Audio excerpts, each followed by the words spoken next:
जय श्री हरि विष्णु। राधे राधे। आदरणीय बंधुओं, आप सभी का श्रद्धा ब्लॉग में बहुत बहुत स्वागत है।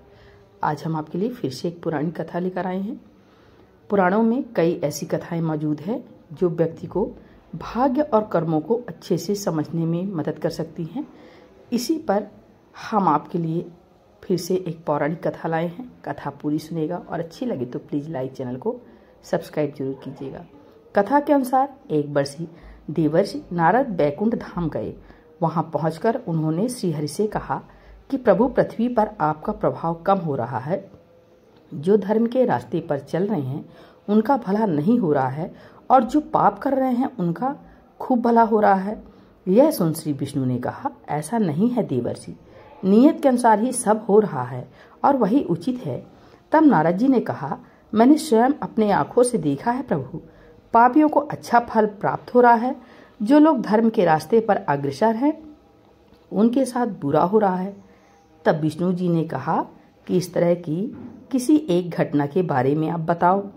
तब नारद ने एक घटना का उल्लेख किया। जब वो जंगल से आ रहे थे तब एक गाय दलदल में फंसी हुई थी, लेकिन कोई भी उसे बचाने के लिए नहीं आ रहा था। इसी दौरान एक चोर आया और उसने देखा कि गाय दलदल में फंसी हुई है, लेकिन उसने गाय को बचाया नहीं।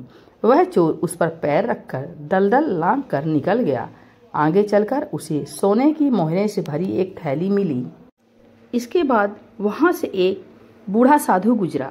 उसने गाय को बचाने की पूरी कोशिश की और बचाने में कामयाब भी हो गया, लेकिन जब वह गाय को बचाकर साधु आगे बढ़ा तो एक गड्ढे में गिर गया। तो बताइए कौन सा न्याय है। नारद जी की बात सुनकर प्रभु ने कहा कि जो चोर गाय पर पैर रखकर भाग गया था उसकी किस्मत में तो खजाना था, लेकिन उसके पाप के चलते उसे कुछ ही सोने की मोहरें मिली। वहीं उस साधु के भाग में मृत्यु लिखी थी, लेकिन उसने गाय की जान बचाई। उसके इस पुण्य के चलते उसकी मृत्यु टल गई और छोटी सी चोट में बदल गई। यही कारण था कि वह गड्ढे में जा गिरा। ऐसे में इंसान का भाग्य उसके कर्म पर ही निर्धारित होते हैं।